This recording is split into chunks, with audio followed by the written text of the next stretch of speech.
प्रिय विद्यार्थियों, आज हम सभी वे आंखें और घर की याद दो पाठों से बहुविकल्पी प्रश्नों पे हम सभी अभ्यास करेंगे। अभ्यास एक व्यक्ति को पूर्ण बनाता है और जैसा कि बोर्ड परीक्षा पैटर्न में भी है, एमसीक्यू टाइप क्वेश्चन ये अनिवार्य हो चुके हैं। तो छोटे छोटे तथ्यों को हमें जानना होगा, छोटी छोटी सूक्ष्म जानकारी हमें प्राप्त करनी होगी।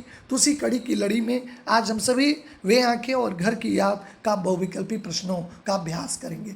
पूर्व में भी आप लोगों ने किया इसका अभ्यास और बहुत सारे विद्यार्थियों ने कमेंट के माध्यम से बताया भी, स्वयं का मूल्यांकन भी किया। तो आज हम सभी को यहाँ पे स्वयं का मूल्यांकन भी करना है पूर्व की बात, इसलिए वीडियो को पॉज करके आप अपनी कॉपी और पेन को साथ में रख लें ताकि अभ्यास करेंगे तो आप निश्चित तौर पे पूर्णता की ओर बढ़ेंगे। Practice makes a man perfect, और भी कहा गया है बिना अभ्यास से विषम विद्या, बिना अभ्यास के विद्या विष के समान हो जाती है। तो चलिए हम इस पे अभ्यास करते हैं। आप लोगों ने बड़े मनोयोग से ये चैप्टर पढ़ा भी था, तो इस पे हम सभी अभ्यास करते हैं बहुविकल्पी प्रश्नों के साथ। काम आपको करना है, कॉपी और पेन, आपको फ्यू सेकंड के मौके भी रहेंगे, आप तुरंत कर सकते हैं। आप सही आंसर लिखते रहिएगा, फिर मैं आपको आंसर बताऊंगा, उसे आप टैली कर लीजिएगा और फिर कमेंट के माध्यम से बताइएगा कि 20 आउट ऑफ कितना आपने ईमानदारी से बताइएगा कितने अंक आपने पाया है। इसकी सूचना भी देंगे आप और अभ्यास भी करेंगे। सो मूल्यांकन की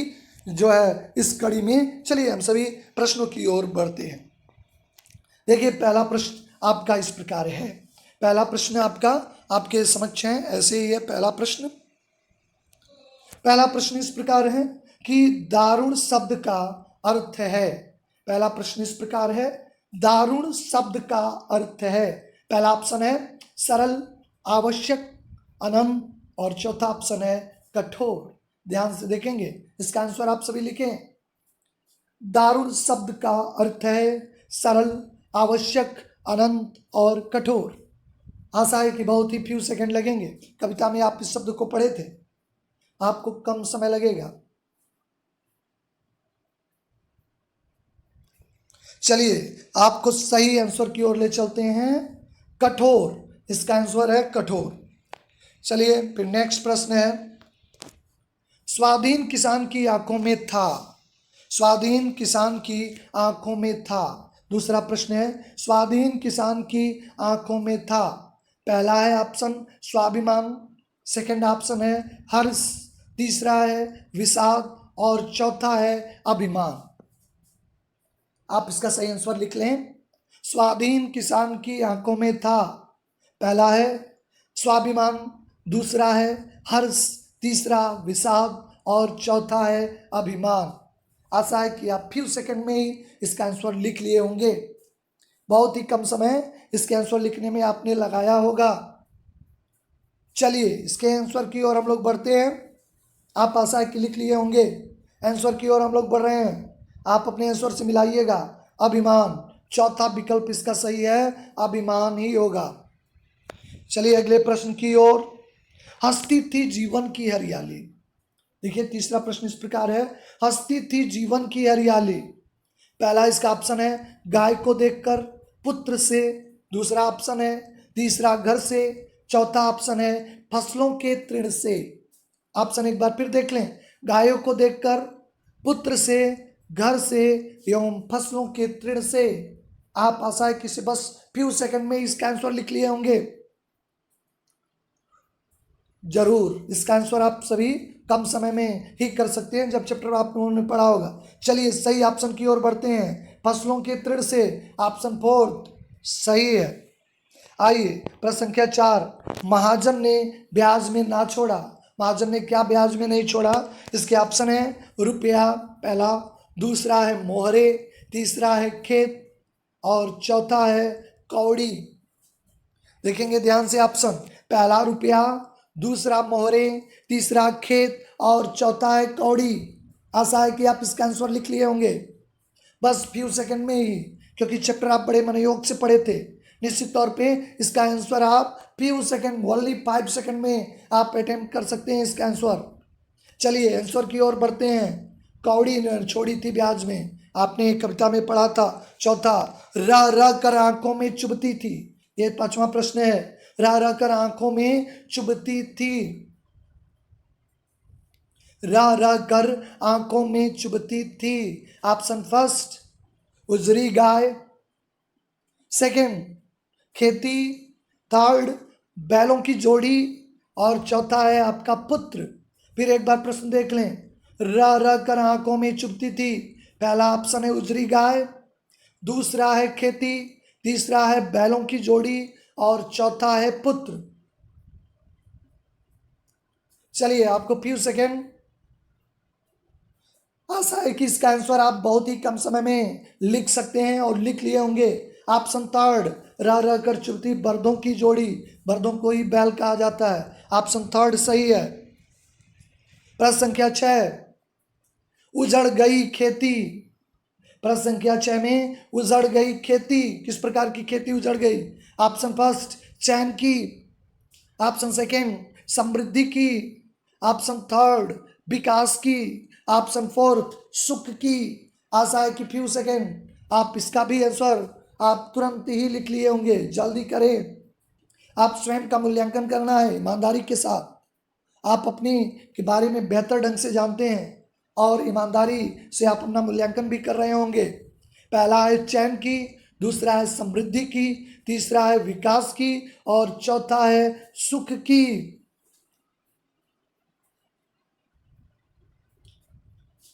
देखिए बहुत ही आसान है। ऑप्शन फोर्थ ही इसका सही है, उजड़ गई सुख की खेती। ये ऑप्शन फोर्थ ही सही है, सुख की। अगला प्रश्न है 7वां, दूध मुही बिटिया कितने दिनों बाद मर गई? दूध मुही बिटिया कितने दिनों बाद मर गई? बहुत ही आसान, फ्यू सेकेंड। दूध मुही बिटिया कितने दिनों बाद मर गई? Option first 4, second 6, option third 5, 5, option fourth 2। एक बार फिर विकल्पों पे देख लें। विकल्प पहला 4, विकल्प दूसरा 6, विकल्प तीसरा 5 और अंतिम विकल्प है 2। निश्चित तौर पे फ्यू सेकेंड, मात्र 5 सेकेंड के अंदर आप इसका आंसर लिख लिए होंगे। आशा है 5 सेकेंड के अंदर, बहुत ही आसान आप चैप्टर को पढ़े होंगे। चलिए सही आंसर की ओर हम बढ़ते हैं। 2 दिन बाद मर गई थी, ऑप्शन 4 ही सही है। विधवा बहू घर की थी, विधवा बहू घर की थी। ऑप्शन फर्स्ट मालकिन, ऑप्शन सेकेंड संरक्षिका, ऑप्शन थर्ड गृहिणी और ऑप्शन 4 लक्ष्मी। प्रश्न फिर ध्यान से देख लें। विधवा बहू घर की थी, मालकिन, सेकेंड संरक्षिका, थर्ड गृहिणी और चौथा विकल्प है लक्ष्मी। फ्यू सेकेंड, कुछ ही क्षण में इसका आंसर आप लिख लिए होंगे, अधिकतम मैक्सिमम 5 सेकेंड में। आशा है कि आप इसका आंसर कर चुके होंगे। बहुत ही आसान, अगर आप पाठ्य को ध्यान से पढ़े होंगे तो बिल्कुल ही आप 2 सेकेंड ही काफ़ी है, लेकिन मैं 5 सेकेंड मानता हूँ इसके आंसर को लिखने में। चलिए सही ऑप्शन की ओर हम लोग बढ़ते हैं, लक्ष्मी, यद्यपि लक्ष्मी थी। प्रश्न संख्या 9, कारकुनों से क्या अभिप्राय है? यह शब्द चैप्टर में आया था। कारकुनों से क्या अभिप्राय है? पहला ऑप्शन किसान का पुत्र, सेकंड पत्नी, थर्ड भाई और चौथा है जमींदार के आदमी। Few second, only 5 second sufficient है इस आंसर के लिए। आप इसका आंसर बहुत ही आसानी से लिख लिए होंगे। किसान का पुत्र, सेकंड है पत्नी, तीसरा है भाई और चौथा है जमींदार के आदमी। चलिए हम सभी आंसर की ओर बढ़ते हैं, जमींदार के आदमी। हम लोग 10वें प्रश्न की ओर बढ़ रहे हैं। 10वां प्रश्न इस प्रकार है, जवान लड़के की याद करके किसान महसूस करता है। पहला ऑप्शन है असहाय पीड़ा, दूसरा है निरंतर दुख, तीसरा छाती पर सांप लौटना और चौथा है सुख की स्मृति। आपके सामने विकल्प हैं, पहला असहाय पीड़ा, दूसरा निरंतर दुख, तीसरा छाती पर सांप लौटना और चौथा है सुख की स्मृति। आशा है कि फ्यू सेकेंड, अगर आप चैप्टर मनोयोग से पढ़े होंगे, ओनली 5 सेकेंड सफिशियंट है। चलिए ऑप्शन की ओर बढ़ते हैं, छाती पर सांप लौटना, यानी जवान लड़की की सुध फटती छाती, सांप लौटते फटती छाती, ये आपका था। 11वें प्रश्न की ओर हम लोग बढ़ रहे हैं। चितवन शब्द का अर्थ है, चितवन ध्यान से देखिएगा, ये आपको परेशानी में डाल सकता है। चितवन शब्द का अर्थ है, पहला ऑप्शन है प्रकाश, दूसरा है दृष्टि, तीसरा है विचार और चौथा है याद। एक बार फिर विकल्पों पे विचार कर लें। पहला है प्रकाश, दूसरा है दृष्टि, तीसरा है विचार और चौथा है याद। बड़े ही आसानी ढंग से अगर आप चैप्टर को मनोयोग से पढ़े होंगे, ओनली 5 सेकेंड सफिशियंट है, इसके आंसर देने के लिए पर्याप्त है। 5 सेकेंड का क्षण बिल्कुल आप आसानी से कर लिए होंगे। चलिए ऑप्शन की ओर हम लोग बढ़ते हैं। दृष्टि होता है, चितवन का अर्थ दृष्टि होता है, सेकंड ऑप्शन सही है। घर की याद कविता में कवि की माँ का निर्माण हुआ है, यानी किस प्रकार निर्माण हुआ है कवि बताता है। पहला है सुख में, दूसरा है स्मृति में, तीसरा है दुख में और चौथा है व्यवहारिकता में। ऑप्शन फर्स्ट सुख में, ऑप्शन सेकंड स्मृति में, ऑप्शन थर्ड दुखों में और ऑप्शन फोर्थ व्यवहारिकता में। आप अगर इस चैप्टर में पढ़ेंगे, अपनी माँ के बारे में बताया है वो, आप निश्चित तौर पे 5 सेकंड आपके लिए सफिशियंट हैं। आशा है कि आप इसका आंसर लिख भी लिए होंगे जरूर। चलिए हम सभी आंसर की ओर बढ़ते हैं। आप आंसर लिख लिए होंगे। वो दुखों में गढ़ी हो मेरी माँ, यानी दुखों में गढ़ी थी वह, गढ़ना मतलब निर्माण होना। पिता की वाणी में प्रतीत होता है, पिता की वाणी में प्रतीत होता है। पहला शेर की दहाड़, दूसरा आंधी, तीसरा बिजली और चौथा है बादल की गर्जना। बिल्कुल आप ध्यान से ऑप्शन को ध्यान से सुनेंगे। पहला है शेर की दहाड़, दूसरा है आंधी, तीसरा है बिजली और चौथा है बादल की गर्जना। आशा है कि इसका आंसर आप ओनली 5 सेकंड में लिख लिए होंगे। बहुत ही आसान। चलिए आंसर की ओर हम लोग बढ़ते हैं। बादल की गर्जना। 14वें प्रश्न बहुत ही आसान। कवि के पिता दंड बैठक करते हैं, कवि के पिता दंड बैठक करते हैं। 160 सेकंड, 360, फोर्थ 460 और थर्ड 460 और फोर्थ है 260। यानी option first 160, second option 360, third option 460 and last option 260। आप बिल्कुल ही कम समय, बहुत ही कम समय इसको आप करने में लगाए होंगे। चलिए हम सभी आंसर की ओर बढ़ते हैं। 260 दंड बैठक करके 15वें प्रश्न की ओर बढ़ते हैं। पिताजी को 5वां बेटा किस रूप में दिखाई देता है? 5वां प्रश्न आपके समक्ष है। पिताजी को 5वां बेटा किस रूप में दिखाई देता है? ऑप्शन फर्स्ट स्वर्ण, सेकंड रजत, थर्ड ऑप्शन है हीरा और अंतिम विकल्प है सुहागा। बिल्कुल इसका आंसर भी आप अगर चैप्टर को मनोयोग से पढ़े हैं, ओनली 5 सेकंड, 5 सेकंड का क्षण ही बहुत ही काफ़ी है। आप इसका आंसर जरूर लिख लिए होंगे। पहला ऑप्शन है स्वर्ण, दूसरा रजत, तीसरा हीरा और चौथा है सुहागा।